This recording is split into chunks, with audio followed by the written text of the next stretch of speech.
तो आज के लेक्चर में क्या पढ़ना है? Coulomb's law in vector form. Coulomb's law in vector form. Coulomb's law है क्या?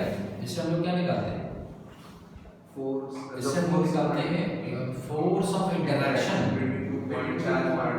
Between two point charged particles, ये निकालते हैं, है ना। तो फोर्स एक वेक्टर क्वांटिटी है, तो हमें इसी पर फोकस करना है आज कि फोर्स कितना होगा। वो तो हमने क्या कैलकुलेट किया, we have calculated magnitude of force, now we have to see what will be the direction of force. So that is Coulomb's law in vector form.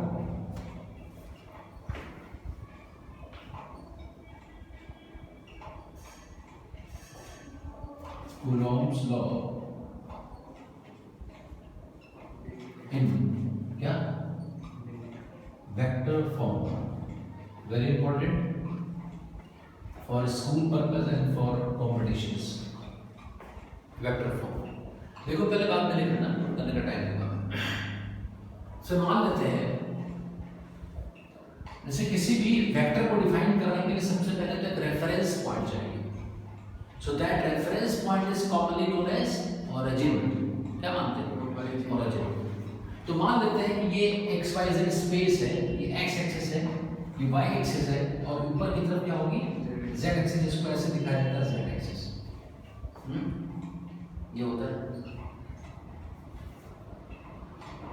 मान लो कोई एक पार्टिकल है, एक पॉइंट चार्ज है, a point charge placed at some point here in space.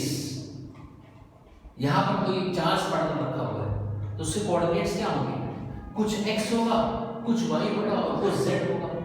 तो let us say that अब हवा में तो मैं दिखा नहीं सकता, ये पॉइंट में यहां दिखा हूं, लेकिन है हवा में होगा, तो यहां पर क्या दिखा है? इसके coordinates. Let's say given charge is placed at कहां?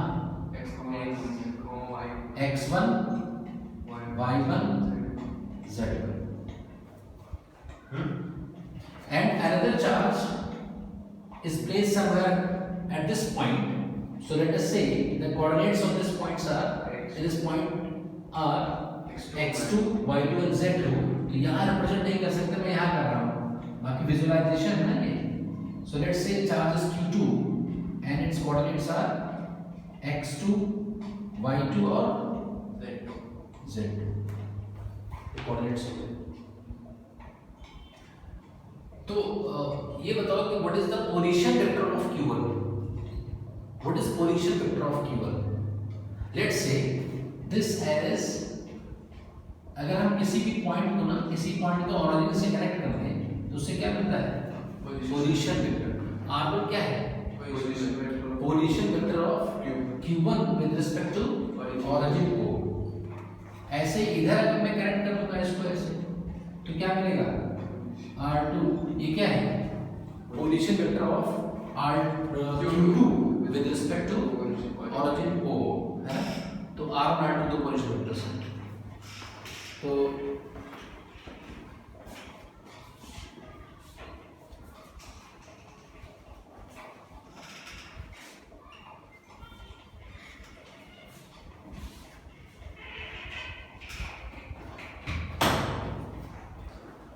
so now we have two position vectors।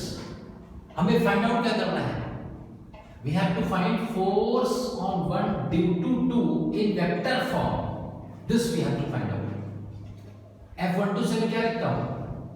Force on Q1 due to Q2, जहाँ पर Q2 में जो क्या है? पॉइंट चार्ज, इसको निकालना है। तो ये बताओ कि कोई वेक्टर लिखने के पहले तो क्या करते हो? कोई वेक्टर अगर लिखना है तुम्हें तो पहले उसका मैग्नीट्यूड लिखते हैं और फिर डायरेक्शन उसके साथ में लिख देते हैं। A vector is composed of two things, one is magnitude and the other is direction. So whenever we have to write a vector quantity, a force between two charge particles, first write magnitude. First write magnitude. तो magnitude का distance चाहिए ना, distance. तो इनके बीच में कितना distance होगा? मान लो वेक्टर ऐसा मैंने डिफाइन कर दिया है ऐसा। इस वेक्टर को आप क्या कहते हैं? हाँ नहीं रिजल्टेंट नहीं कहेंगे, R1 1 से 2 की तरफ है ना, तो position vector of 2 with respect to 1 ऐसे कहा जा सकता है। दिस इज भाई 2 का पोजीशन 1 के रिस्पेक्ट में, R2 विद रिस्पेक्ट टू 1। तो ये तीनों वेक्टर्स में क्या रिलेशन है, कौन कौन से दो वेक्टर्स, हम ये देख रहे हैं कि ये वाला जो पहला वेक्टर है ना R1 में जुड़ रहा है डेल्टा R और मिल क्या रहा है R2 मिल रहा है।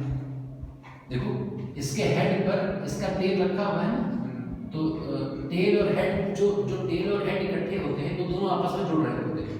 इसका टेल है तो ये दो आपस में नहीं जुड़ रहे हैं। कौन से दो वेक्टर्स आपस में जुड़ते हैं, जिसका हेड जिसके टेल पर रखा हो, जहां पर हेड और टेल है वो दो आपस में जुड़ते हैं, तो इनके जुड़ने से ये मिला है। So this is resultant vector, not this. R2 is the resultant of R1 and R2. So we can write like this. So we get position vector of 2 with respect to 1 as क्या? R2 minus R1. And what is R2? X2 I cap plus Y2 J cap plus Z2 K cap, isn't it? Yes, yes. What is R1? X1 X1 I cap X1 I cap plus Y1 J cap plus Z1 K cap. So this comes out to be X2 minus X1 I cap बोलो plus Y2 minus Y1 J cap plus Z2 minus Z1 K cap. So if we are given two point object, 2 point charge particles located at some given point, then we can find the vector connecting the two charge particles. Delta R is the vector that connects the two charged particles. अगर हमें दो points के coordinates given है तो उनके बीच का distance वाला उनको जोड़ने वाला जो वेक्टर है वो निकाल सकते हैं, तो हमने निकाल दिया। In terms of known quantities हमें गिवन क्या था, x1 गिवन है, x2 गिवन है, y1 गिवन है, y2 गिवन है, z1 गिवन है, z2 गिवन है। हमें क्या मिल गया, इन दोनों के बीच का डिस्टेंस निकाल सकते हैं। तो इनका इसका जो मॉड होगा ना डेल्टा r का, वही तो इनके बीच का डिस्टेंस होगा, है ना। तो बताओ अगर मैं मैग्नीट्यूड लिखना चाहता हूं तो क्या लिखूं, 1/4 पाई एप्सिलॉन नॉट, आगे क्या लिखूं, अरे भूल गए, Q1 Q2 डिवाइडेड बाय इनके बीच का डिस्टेंस डेल्टा R को R12 कहा है मैंने, इसको डेल्टा R भी कह सकते हो। दिस इज सेम एज क्या, डेल्टा R ऐसे लिखते हैं। तो डेल्टा R के मॉड का स्क्वायर तो ये तो कुलॉम्ब्स लॉ है। Whenever you write Q1 and Q2 while calculating magnitude, don't consider the sign. Take both as positive because we are interested in calculating writing magnitude. So magnitude is always positive. So while writing the magnitude part of this vector notation, you need not to write the negative sign of the charged particles. नहीं समझे? ये आ गया, ये तो आ गया magnitude. अब हमें क्या देखना है, डायरेक्शन देखना है। तो ये बताओ अगर दोनों पॉजिटिव है और डायरेक्शन के लिए तो दोनों का नेचर पता होना चाहिए। तो ये बताओ अगर दोनों पॉजिटिव है तो हम निकाल रहे हैं force on 1 due to 2, force on 1 due to 2। तो अगर दोनों पॉजिटिव है तो दोनों आपस में रिपल करेंगे कि अट्रैक्ट करेंगे, रिपल करेंगे। तो अगर इसको रेस्ट में रखा है, इसको छोड़ दिया जाए तो किधर जाएगा, away from this. Away from this मतलब डेल्टा R के अपोजिट जाएगा ना, माइनस डेल्टा R की तरफ। भाई अगर इसको यहाँ होगा ना, इसको छोड़ दिया जाए तो किधर जाएगा, इधर जाएगा ना, इस साइड। यही तो होगा direction. This is the direction of F12, isn't it? If both are positive, if both are positive। अच्छा, what is the force on 2 due to 1? इस पर इसका फोर्स, दोनों पॉजिटिव है, इधर की तरफ पॉजिटिव, ये तो होगा फोर्स ऑन 2 ड्यू टू 1। भाई दोनों दूसरे दूर तो जाएंगे, तो ये इधर एक्सेलरेट होगा इस डायरेक्शन में, वो किधर होगा, ये क्लियर है कि नहीं? यस। F1 इधर होगा, F12 इधर होगा।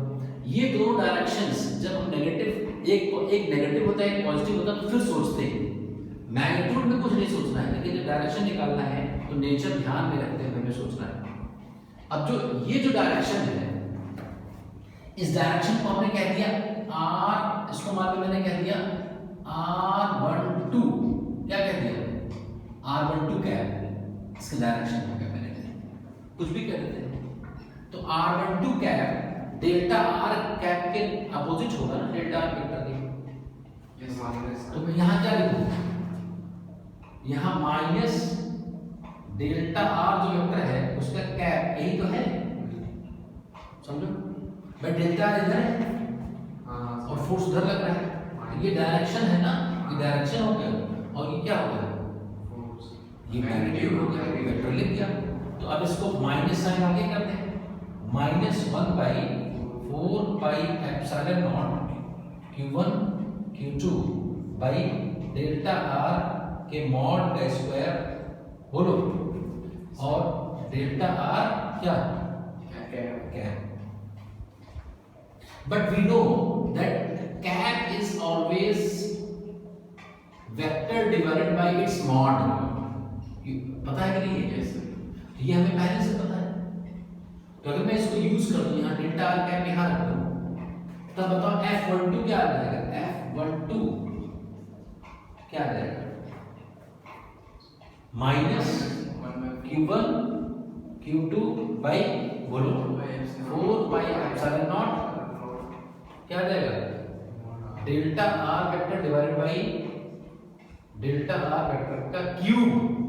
भाई कैप की जगह एक और तो डेल्टा R आ जाएगा, कमॉड तो क्यूब हो जाएगा, तो नीचे क्यूब। बस अब छापना डेल्टा R हमने लिख दिया है क्या, अब यहाँ पर ये हमारा एक्सप्रेशन आ गया। अब बाकी डेल्टा R तो हमें पता ही है, तो डेल्टा R पता है, यहाँ पर छाप देंगे, लिख देंगे तो हमारी वैल्यू आ जाएगी। तो चाहो तो इसको और लंबे तरीके से, भाई डेल्टा R तो हमें नोन है ना, डेल्टा R कितना है, x2 माइनस x1 i क्या plus y2 minus y1 j क्या plus z2 minus z1 k क्या है ना। सो अच्छा, डेल्टा R का मॉड क्या होगा, i कैप का को याद है, भूल गए, x2 माइनस x1 का whole square plus y2 minus y1 का whole square plus z2 minus z1 का होल स्क्वायर। तो हमारा जो एक्सप्रेशन है उसमें इसका क्यूब हो जाएगा जो निकालेंगे, और ऊपर क्या होगा, डेल्टा ये वैल्यू, ये वेक्टर फॉर्म ऊपर लिखा रहेगा i cap j cap k cap, और नीचे इसका क्यूब लिखा रहेगा जो भी आएगा। अभी तो नंबर आ जाएगा, कैलकुलेट कर लेंगे, बस लिखो है ना। F21 लिखना हो, अगर मुझे फोर्स और Q21 लिखना हो तो कैलकुलेट मत करना, जो तुमने कैलकुलेट किया है ना मत करना, इसके जगह प्लस कर देना, उसका नेगेटिव कर दो बस, तो वो प्लस हो जाएगा, मतलब F12 का रिवर्स, तो पूरा पॉजिटिव हो जाएगा। तो एक निकालना है, दूसरा नहीं निकालना है, क्योंकि दोनों का सम कितना होना चाहिए, 0। तो F12 वेक्टर में अगर मैं ऐड कर दूं F21 तो क्या आना चाहिए, 0 आ गया। तो किसकी ये, this is the property of internal forces. So for a system containing the two charges, if these two charges are enclosed in a box, then the interaction of these two is internal to the box, no? And sum of internal forces is always equal to 0. So we have also proved that these forces are internal if the two are considered as a system. तो अगर दोनों को system मान लिया जाए तो दोनों का जो एक दूसरे के ऊपर फोर्स है वो एक्शन रिएक्शन होगा, और दोनों का सम क्या होगा, 0 होगा। तो सारे फैक्ट्स इसमें क्लियर हैं, और वो देखिए और वीडियो को सब्सक्राइब करिए अगर आप चाहते हैं और भी अपडेट आपके साथ हो, लगातार कंटिन्यूटी में आता रहे तो कर लेंगे। Thank you.